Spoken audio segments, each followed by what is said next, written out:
Hey, I'm Sean from Gym Class Finance. We started our side hustle series in 2020 with 4 amazing side hustlers who shared their story about their businesses. We had Jeremy from Personal Finance Club, we had Jordan from Unleashed Potential, Kelsey from Move Mama Apparel, and Cam Yost, TikTok star. We took a break in 2021, but are now back in 2022. Stick around to see who we have kicking us off.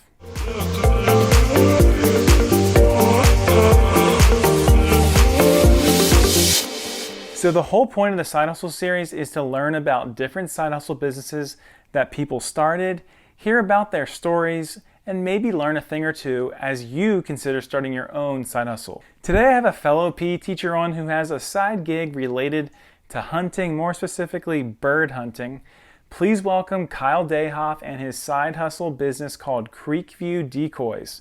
Kyle, go ahead and share just a little bit about yourself and your business. Hello, my name is Kyle Dayhoff. I am the owner of Creekview Decoys. So I paint decoys for people, and I'll get more into that, I guess, in a little bit. But full-time PE teacher, so currently in my PE office right now.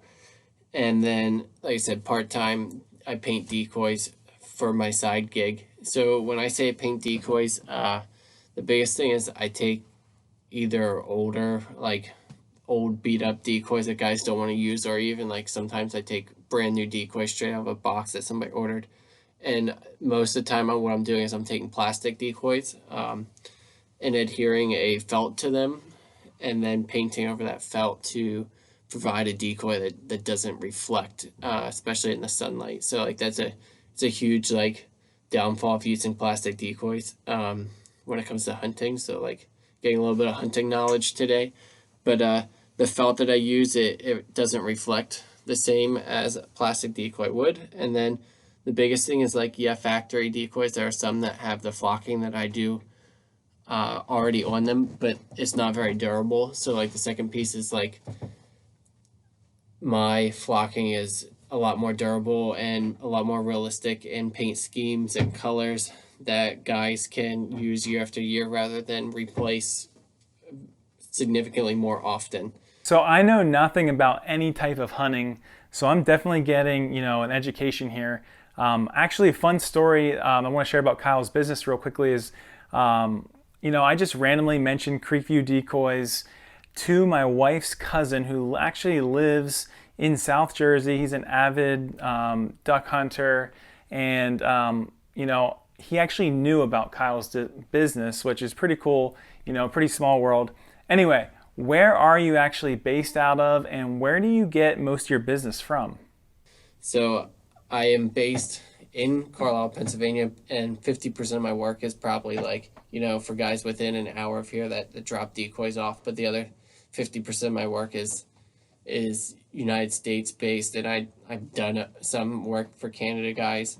But a lot of my advertising is from Facebook and Instagram, and able to like access that market is huge. So again, selling decoys to guys that are around here and United States based and improving what they're using so that they can stand out in a competitive sport, which it is competitive for waterfowl hunting, and any edge helps guys out. Once again, I'm hearing how social media, has helped out another business.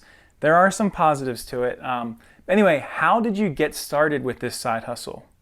I got into this because, first off, I hunt myself. So it was something that like I could do for myself. And the second thing that's kind of funky of how I got into it is like I had a bunch of knee surgeries coming up and I needed something to occupy my time. Super active being like with my job being in PE. So like I figured, hey, I'll just try this for myself. I've done it for like just on goose heads of my decoys. So like really simple. It's just black. So like I've done it with one color. Like why can't I try it with like more than one color now? So I tried it and I kept expanding with that and kept growing. And I decided, you know what, like there's a couple people out there that like might take interest in what I'm doing. And I know there's a couple other guys and a couple other businesses that do what I do. Not too many that are super local to the East Coast, so that helps me. But I started trying to sell and advertise, and it started to take off. And now I got a customer base where like I'm getting return customers, and like you heard my phone just ding a second ago, and that's actually a customer messaging me to like start my work for this year. So like that's huge for me because like it's a hobby, but it's also a way I'm making money off my hobby now too. I love that you've developed trust with your base and you have a variety of return customers. So my next question is, what keeps you going? I know how tiring a full day of work can be, but still keep up with the demand of your side hustle. What keeps me going with it is just the fact of like I'm building relationships with guys that like are both local and both like further out that like help me expand like my hunting opportunities for myself. So like it expands my hobbies and it also fuels financially my hobbies.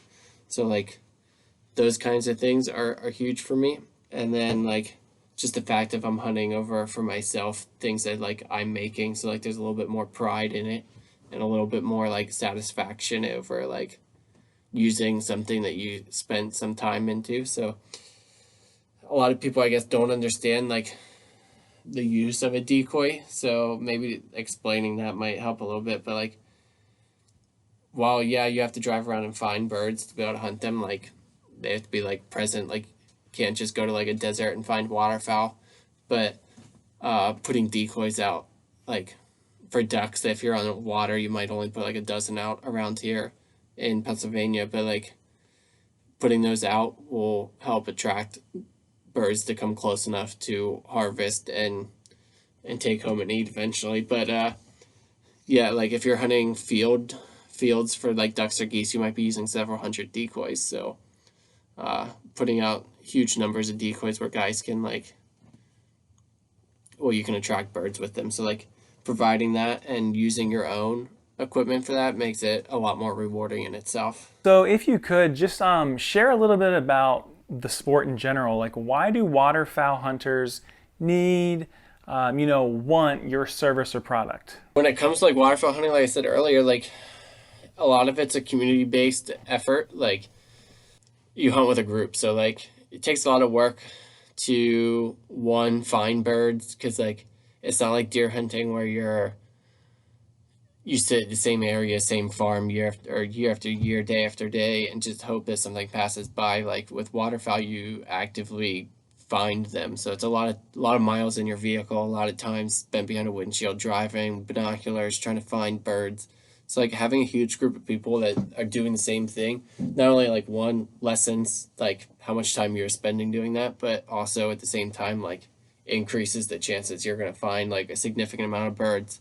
So like some of my best times from this is just like developing those relationships that like help each other out. So just some of my customers I've hunted with, I've met some of my customers like prior to them being customers because I hunted with them, or like I did business with them and they're like, hey, why don't you come out with us one time this year? So it's like a huge like plus to be building relationships with these local guys around here that like I can go hunt with or like invite up to a hunt.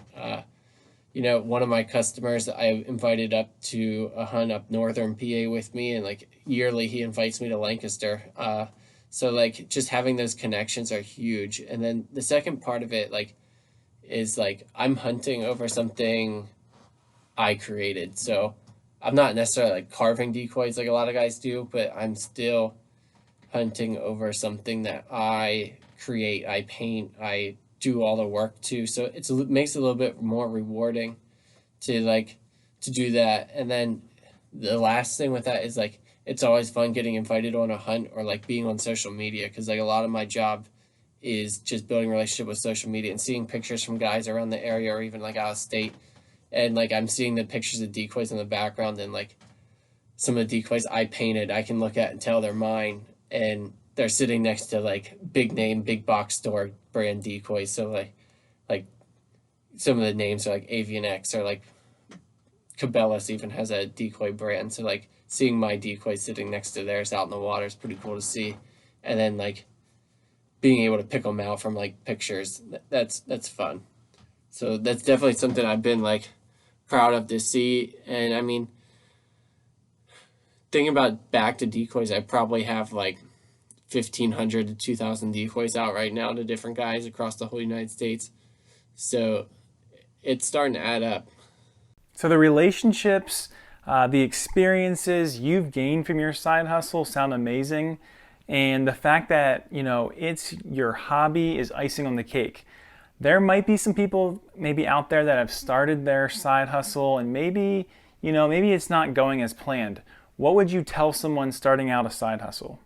Every year I do have to like take a step back and evaluate where I'm at. So like when I hear somebody ask me, what would you tell somebody 6 months into their side hustle that doesn't have much success is like one, make sure you document where you're at because like further on, if you get way ahead and you're doing well, like it's fun to look back and see like where you're at. Like I was saying earlier with like pictures of my work and like artwork, like just 2 or 3 years ago, some of my stuff was terrible, and I'll admit it, it looked bad compared to like what I'm painting now, and I actually felt bad for like some customers, like year after year when I would like develop a new way to paint a decoy, like I'd like think back like, oh wow, like this person it stinks they bought the decoy last year, but have a reference for your like future success is huge. Second, like be realistic because like luckily for me, I don't have much overhead on my business, but like if you're somebody that's like overhead, you gotta be realistic of like where your success is at and where like what you're putting in and what you're getting out. Like if I wouldn't just drive it straight into the ground if it's not going well, like have an exit strategy or just be realistic. And then like lastly, I talked about it earlier, is like weigh out your like time in and what you're getting out of it. Because like for me, I'm even starting to do that because they said I have a kid now.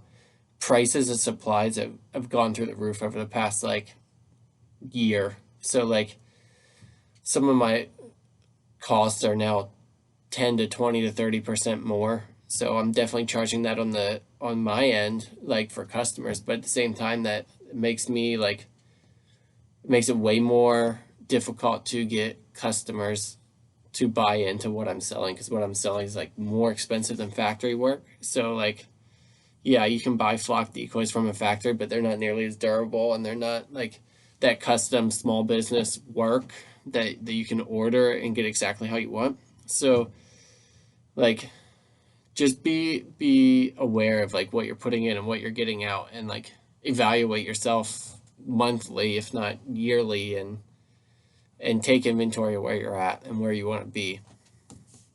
Plus like for me this is a side gig, so like it's not my main hustle, it's not my main job, so like this is bonus, it's fun, it's also a moneymaker for me too, so I have to weigh all that into it. Kyle, that's really, some great advice and some things to think about while starting out. So let's now transition. Let's get into the financials. I'm not sure what you're comfortable sharing, but can you talk about any numbers related to Creekview Decoys?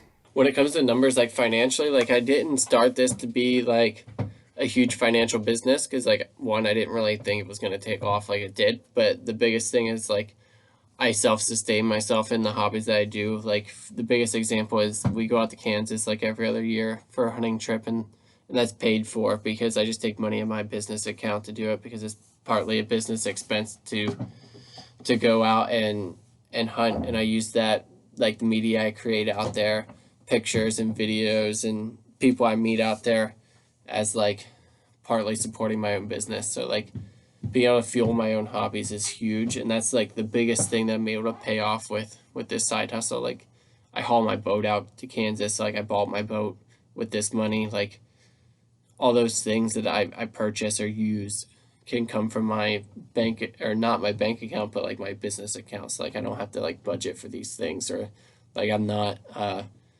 pulling out of some other money that my family needs or uses in different places to like purchase things that I want. So like it's a huge plus for me to be able to purchase things or purchase items that I use without like saying, hey, to my wife, like I need to buy this, we need to budget for it, or like hey, I'd really like this, but I don't have the money to buy it. Well, that's what this account's for. This is what this business is for. That like I can pull money out and purchase things that what might be a desire but not a need.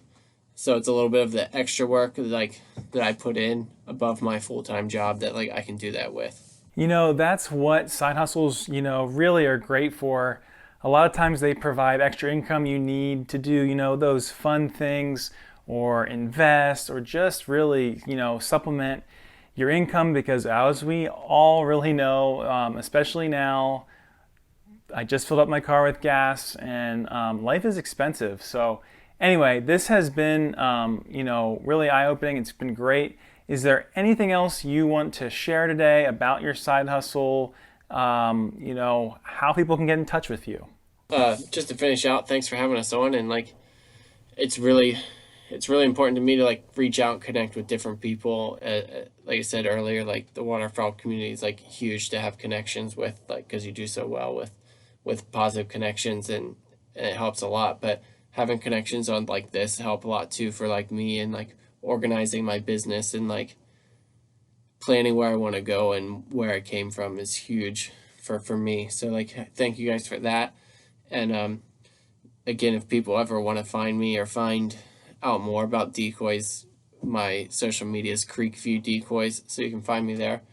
And thanks for having us. Thank you so much, Kyle. Please make sure you follow Creekview Decoys on Instagram. Get your orders in. I know he is actually really busy and might even be booked out for a while. That wraps up this episode of our Side Hustle series. Thank you so much for watching. If you found value, please hit the like button. Drop any questions or comments for me or for Kyle in the comments below. And I will see you in the next Side Hustle series video.